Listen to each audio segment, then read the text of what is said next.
जय हिंद दोस्तों। असफलता एक चुनौती है, इसे स्वीकार करो। क्या कमी रह गई देखो और सुधार करो। जब तक ना हो सफल नींद चैन को त्यागो तुम। संघर्ष का मैदान छोड़ मत भागो तुम। और कुछ किए ये बिना है जय जयकार नहीं होती। कोशिश करने वालों की कभी हार नहीं होती। कोशिश करने वालों की कभी हार नहीं होती। बाधाओं को पार करो, लक्ष्य को प्राप्त करो। आपकी सफलता की कहानी शुरू हो रही है। जीतने की आदत डालो, सफलता आपकी साथी होगी। अपने लक्ष्य को प्राप्त करने की दिशा में बढ़ो। तो आइए बच्चों, आज इसी ऊर्जा के साथ आज शाम 7 बजे मिलते हैं। तो जुड़ना ना भूलें। Only on YouTube channel. धन्यवाद बच्चों। प्रकाश का बर्तन। गिलास मिलेगा, पेंसिल मिलेगी, बताओ करके दिखा दें। ले आए, ले आओ, भर लो गिलास। गिलास भर लो। कहाँ से गिलास समझिए, ले लो, पारदर्शी माध्यम है, ले आओ।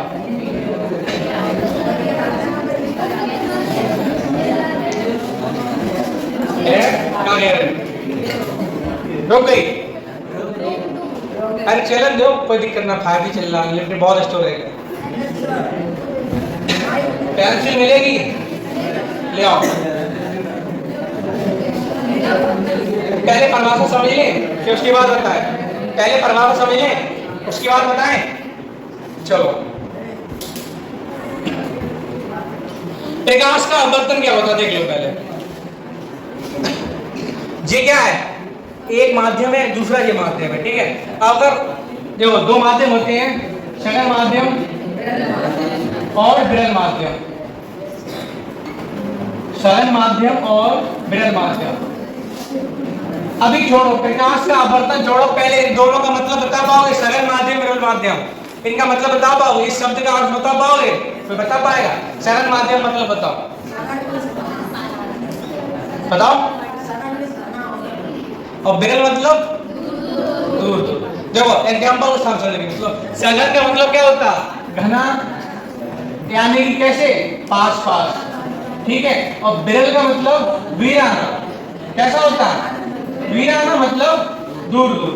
समझ में आ गया? इन शब्द का मतलब समझा। अब एग्जांपल के साथ समझते हैं। देखो, बाजार में जा रहे हो तुम, बाजार में मतलब अभी जा रहे हो रोड पे, मेन रोड पे।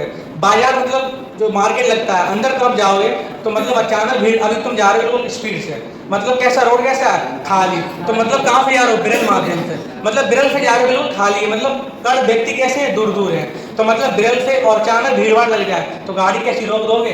तो मतलब जो मार्केट है उसे मान रहे हैं अभिलंब। क्या मान रहे हैं? मार्केट को मान रहे हैं अभिलंब। और जो मतलब हम चला रहे हैं गाड़ी, बिल्कुल रोड खाली है, उसे मान रहे हैं विरल माध्यम। और भीड़ भाड़ वाले इलाके क्या मान रहे हैं? सघन माध्यम। तो मतलब जब हम मोटरसाइकिल से जा रहे हैं विरल माध्यम, सघन माध्यम से, जब हम विरल माध्यम से सघन माध्यम में जाते हैं तो क्या होता है? जो मार्केट भीड़ भाड़ है वो मतलब उसकी ओर झुक जाते हैं। तो मतलब कहने का मतलब क्या है? जब कोई प्रकाश की किरण विरल माध्यम से सघन माध्यम में जाती है तो वह अभिलंब की ओर झुक जाती है। अब सघन माध्यम जैसे भीड़ भाड़ इलाके से, मतलब भीड़ भाड़ वाला इलाका है, अचानक से रोड खाली हुआ, तुम कैसे भागोगे? गाड़ी निकालोगे गोली रफ्तार, अरे भागोगे यहाँ से, कैसे भागोगे? जगह मिली गोली रफ्तार गाड़ी भगाओगे। मतलब भीड़ भाड़ वाले इलाके से एकदम खाली जगह मिली, एकदम गोली रफ्तार भगाओगे। तो मतलब विरल से, जब सघन से विरल में जाएंगे क्या? अभिलंब से दूर हट जाएंगे, मतलब मार्केट से दूर हट जाएंगे। तो अभिलंब को मान के चल रहे मार्केट। जब रोड खाली है, अचानक भीड़ भाड़ लग जाए तो मतलब मार्केट की ओर झुक जाएंगे, मतलब मार्केट में फंस जाएंगे। तो मतलब सघन से विरल में जाएंगे, जैसे भीड़ भाड़ इलाका मतलब खत्म हुआ, रोड खाली मिला, हम तो बिल्कुल भागेंगे, भागेंगे एग्जाम में फंसे रहेंगे, भागेंगे। मतलब सघन से विरल में जाएंगे तो मतलब अभिलंब से दूर हट जाएंगे। तो जब कोई प्रकाश की किरण विरल माध्यम से सघन माध्यम में जाती है तो वह क्या होती है? झुक जाती है। और सघन माध्यम से विरल माध्यम में जाती है तो अभिलंब से दूर भागती है। देखो ये क्या खाली खाली है, कुछ विरल माध्यम है। क्या है? विरल माध्यम। ये कांच बना है, मतलब ये कांच कैसा होता है? ठोस। तो अणु कैसे होते हैं? पास पास। जो हो गया सघन माध्यम। ये क्या है? सघन माध्यम। और ये क्या है? विरल माध्यम, ठीक है। अब एक चीज पूछ रहे हैं, दूध और पानी में बता पाओगे कौन सघन है कौन विरल है? दूध और पानी में बता पाओगे? पहला पॉइंट अभी कोई ना बोलेगा। पानी और कोल्ड ड्रिंक में बता पाओगे कौन सघन है कौन विरल है? दूध और दही में बता पाओगे कौन विरल है कौन सघन है? बताओ। तो पहला ऑप्शन दिया है हमने दूध और पानी, दूसरा दिया पानी और कोल्ड ड्रिंक, तीसरा दिया दूध दही। तो बता पाओगे इसमें सघन कौन है विरल कौन है? दूध कैसा है पानी कैसा है? बता पाओ, बताओ। दूध सघन है और पानी मतलब दूध गाढ़ा है और पानी कैसा है, तरल पदार्थ है। तो दूध में कैसे होते हैं अणु, पास पास। जब तुलना कर रहे हैं इन दोनों से तब की बात बता रहे हैं, दूसरे तुलना करें तो आंसर चेंज हो जाएगा। दूध और पानी में बात करेंगे तो दूध हो गया यहाँ पर सघन माध्यम और पानी क्या हो गया, विरल माध्यम। जब पानी और कोल्ड ड्रिंक की बात करेंगे तो क्या होगा, पानी हो गया विरल माध्यम और कोल्ड ड्रिंक कैसी होगी, कौन सी कोल्ड ड्रिंक, मैंगो, माजा, माजा वाली फ्रूटी, ठीक है। तो पानी हो गया विरल माध्यम, कोल्ड ड्रिंक होगी सघन माध्यम। और दूध दही की बात करें तो दही हो गया सघन माध्यम, पानी हो गया विरल माध्यम। ऊपर हमने क्या बताया, जब पानी और दूध से तुलना करेंगे तो दूध पानी हो गया विरल, इधर दूध और दही की तुलना करेंगे तो दही हो गया सघन माध्यम और पानी को दूध हो गया विरल माध्यम। समझ गए, सघन और विरल का माध्यम खत्म। अब कंफ्यूज ना होगे, सघन मतलब घना, विरल मतलब वीराना, समझ गए। जब भीड़ भाड़ इलाके से बिल्कुल सुनसा इलाके में जाएंगे तो दूर भागेंगे, जब दूर मतलब सुनसा इलाके से भीड़ भाड़ इलाके में जाएंगे तो अवलंब की ओर झुक जाएंगे, ठीक है। तो देखो प्रकाश का अपवर्तन इतना हो गया। अब देखते हैं प्रकाश का अपवर्तन, ये ऊपर बना दिया हमने विरल माध्यम, नीचे बन गया सघन माध्यम और बीच में क्या है, डिवाइडर मतलब बॉर्डर है, ठीक है। अभिलंब किसका काम रहेगा, मार्केट का। तो जब कोई प्रकाश की किरण, देखो विरल माध्यम सघन माध्यम, पारदर्शी माध्यम है, पारदर्शी मतलब आर पार दिखाई दे, ये दीवार के आर पार देख पाओगे, ये कौन सा हो गया, पारदर्शी माध्यम। पारदर्शी माध्यम जिसमें प्रकाश की किरण आर पार निकल सके, ठीक है। देखो ये आर पार निकल रही है तो ये कैसा माध्यम है, पारदर्शी माध्यम। और आर पार ना निकले तो आर पार निकल रही है, दिख रहा देखो सामने, तो ये कैसा माध्यम है, पारदर्शी माध्यम। अपारदर्शी माध्यम दीवार के आर पार निकल रही है, नहीं निकल रही है, तो कैसा माध्यम है, अपारदर्शी माध्यम है, ठीक है। अब बात करते हैं प्रकाश के अपवर्तन की। देखो जब कोई प्रकाश की किरण, ये प्रकाश की किरण है कौन सी, आने वाली, तो जब कोई, अब बातें बंद कर लो, जब कोई प्रकाश की किरण एक पारदर्शी माध्यम से दूसरे पारदर्शी माध्यम में जाती है तो वह अपने मार्ग से विचलित हो जाती है। कहने का मतलब सीधा निकलना चाहिए था पर निकल कैसी रही है, ऐसी थोड़ी तिरछी हो रही है या फिर दूर भाग रही है, ठीक है। ये क्या है, पूरा n1 n2 अभिलंब है। तो देखो विरल से सघन में जा रहे हैं, कैसे भाग रहे हैं, अभिलंब की ओर झुक रही है, और सघन से विरल में जा रहे हैं तो अभिलंब की ओर दूर, अभिलंब से दूर भाग रही है। तो जब कोई प्रकाश की किरण एक पारदर्शी माध्यम से दूसरे पारदर्शी माध्यम में जाती है तो वह अपने मार्ग से विचलित हो जाती है। इस घटना को प्रकाश का अपवर्तन कहते हैं। तो जब कोई प्रकाश की किरण एक पारदर्शी माध्यम से दूसरे पारदर्शी माध्यम में जाती है तो वह अपने मार्ग से विचलित हो जाती है, मतलब ये भटक जाती है। हमें जाना कहाँ है और जा कहाँ रहे हैं, तो मतलब भटक जाती है, ठीक है। एग्जाम्पल की बात करें, सामने एग्जाम्पल लिखे हैं। देखो जब पानी में हम पेंसिल डालेंगे दिखना चाहिए सीधा, और दिख कैसे रही है, तिरछी, मतलब रियल में तो सीधी है और पानी की वजह से क्या दिख रही है, टेढ़ी दिख रही है, मतलब पेंसिल कटी हुई दिख रही है हमें। तो मतलब ये किसी कारण संभव है, रिफ्लेक्शन ऑफ लाइट, मतलब कि प्रकाश का अपवर्तन की आड़ी संभव है। देखते हैं एग्जांपल।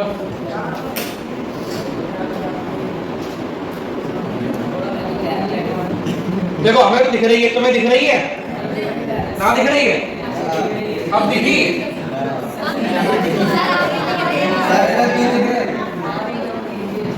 अरे देख सही से देख, तीसरी आंख खोल के ऊपर से देखो, ये मतलब जो रियल इमेज है, ये वाली रियल यहाँ से यहाँ तक, पानी के ऊपर वाली देखो, पानी के अंदर वाली देखो, क्या दिख रही है, अब दिख रही होगी। पानी देखो यहाँ सीधी, बिल्कुल सीधी यहाँ टेढ़ी हो रही, मतलब थोड़ी ऊपर की तरफ झुकी हुई दिख रही है। तो ये कौन सी घटना होगी, प्रकाश के अपवर्तन के यहाँ संबंध है, ठीक है। ये कौन सी घटना, प्रकाश का अपवर्तन। ये रियल इमेज है, देखो अब दिख रही होगी, देखो ना उठ के एक लोग आए, देखो ऐसी आ रही है, ऐसी भाग रही है, जी यहाँ से लेके ऊपर उभरी हुई लग आ रही है, ठीक है। तो ठीक काफी है इतना, आगे बढ़े। तो एग्जांपल देख सकते हो बिल्कुल, ठीक है। देखो करके देखना घर पे। देखो कहने मतलब ये बता रहे हैं, पानी के ऊपर जो पेंसिल है वो ऐसी है, पानी के अंदर थोड़ी ऐसी दिखाई दे रही है, ठीक है। मतलब कैसी, जो भी मतलब रास्ते से भटक रही है, निकलना चाहिए इसे सीधा, और निकल कैसी रही है, थोड़ी हटके निकल रही है, मतलब अपने मार्ग से कैसी हो रही है, विचलित हो रही है। समझ में आ गया, बोर तो ना हो रही है, बोर की व्यवस्था रखी है। और इसमें अभी तो हमसे स्लाइड हुई, अभी कितनी बाकी है, 20 बाकी है। तो ठीक है, रिफ्लेक्शन ऑफ लाइट, प्रकाश का अपवर्तन समझ में आ गया। आगे बढ़े, मजा आ रहा है नहीं आ रहा? तो ठीक है, तो समझ में आ गया प्रकाश का अपवर्तन। देखो तीसरी आंख खोलेंगे अपना, हाँ तीसरी आंख खुली है, देख रहा है? रियल इमेज कौन सी है? ये वाली। बटन कौन से गया? ये वाली। समझ में आ गया? अब अपवर्तन के नियम देखते हैं। अपवर्तन के नियम क्या होंगे बताओ? प्रकाश के अपवर्तन के नियम, इसके कितने नियम होते हैं? प्रकाश के परावर्तन कितने नियम थे? 2। तो इसके नियम कितने हो जाएंगे? 2। देखो ये कौन सी किरण है? आपतित किरण। ये कौन सी है? अपवर्तित किरण। तो ये वाला कौन सा कोण हो जाएगा? आपतित किरण के बगल वाला आपतन कोण। आपतन कोण यानी कि आई। ये कौन सा किरण कोण हो जाएगा? अपवर्तन कोण। कौन सा कोण हो जाएगा? अपवर्तन कोण। ठीक है, ये कौन सा हो गया? आपतन कोण आई। ये कौन सा हो गया? अपवर्तन कोण आर। अब नियम की बात करते हैं। पहला नियम क्या कहता है? आपतित किरण, अपवर्तित किरण तथा अभिलंब तीनों एक ही तल में होते हैं। बिल्कुल सेम टू सेम नियम। वहां क्या था? परावर्तन था तो परावर्तित किरण आ गई, यहाँ अपवर्तन है तो अपवर्तित किरण आ गई। ठीक है, तो आपतित किरण, अपवर्तित किरण तथा अभिलंब तीनों एक ही तल में होते हैं। पहला नियम ये कहता है। ठीक है, लिखने की आवश्यकता है? लिखना चाहो लिख लेना, वीडियो देख देख के लिख लेना। आपतित किरण, अपवर्तित किरण, अभिलंब तीनों एक ही तल में होते हैं। पहला नियम ये कहता है। ठीक है, देखो ये क्या मतलब, उसमें क्या घटना थी? प्रकाश के परावर्तन वाले उसी माध्यम हमारी वापस लौट रही थी, तो ये वाला कोण हमने किसके इसके बराबर कर दिया था। अब इसमें कौन सी घटना घटित हो रही है? इस एक आ रही प्रकाश किरण वापस जा रही है, मतलब ये कोण आई है, ये कोण आर है। तो ऊपर कौन से कोण बन रहा? आई। ये डिवाइडर लगा, नीचे डिवाइडर लगा दो। आर क्या है? आर। तो मतलब कहने का मतलब आई और कैसा रहेगा? अनुपात में रहेगा। इधर आ जाओ, देखो किन्हीं दो माध्यमों के लिए, माध्यम कितने यहाँ पर? 2 माध्यम, सघन और विरल।